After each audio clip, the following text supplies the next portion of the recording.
In this example, we will evaluate the antiderivative of the quantity square root x squared minus 4 divided by x. Now, looking at the integrand, the x squared minus 4 underneath the square root is a great indicator that we should try trigonometric substitution. And the trig substitution that this indicates would be of the form x equals a secant theta. And because we have x squared minus a squared, our a value is equal to 2 because 4 is 2 squared. So x is equal to 2 secant theta. To express the integrand solely in terms of theta, we need dx. So dx would be 2 secant theta tangent theta d theta. And now we're in a perfect position to express our integrand solely in terms of thetas.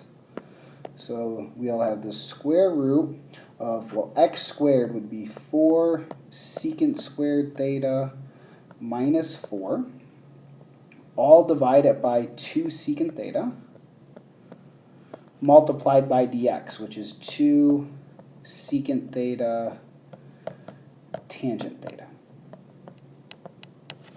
And immediately we can cancel off the 2 secant theta and the 2 secant theta.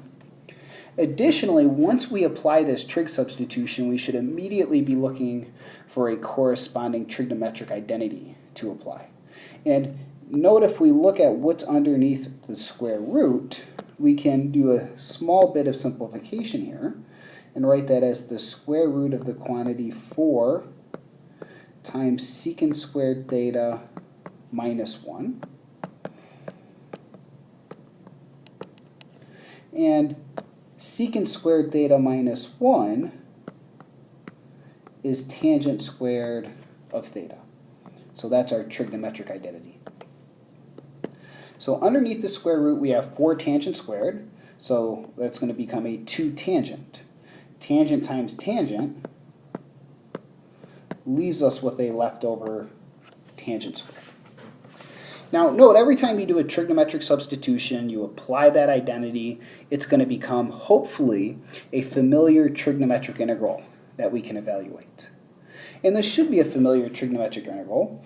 Our guideline for integrating functions of the form tangent to a power secant to a power suggests that we would rewrite tangent squared in terms of its Pythagorean identity. So secant squared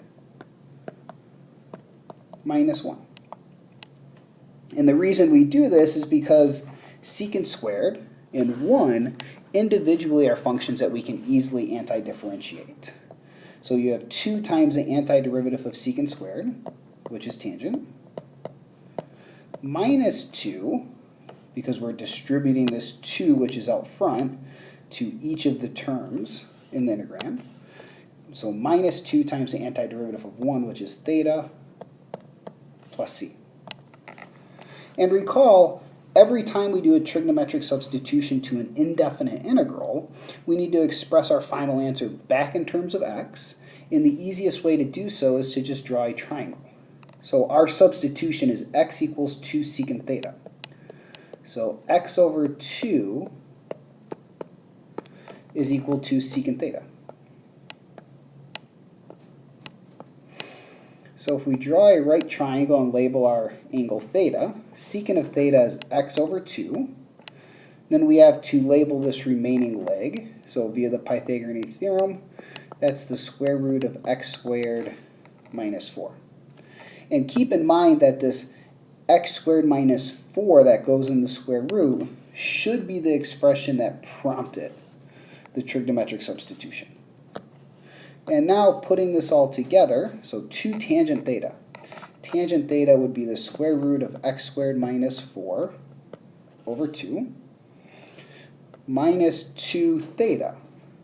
Well, secant of theta is x over 2, so theta is going to be the arcsecant of x over 2 plus c.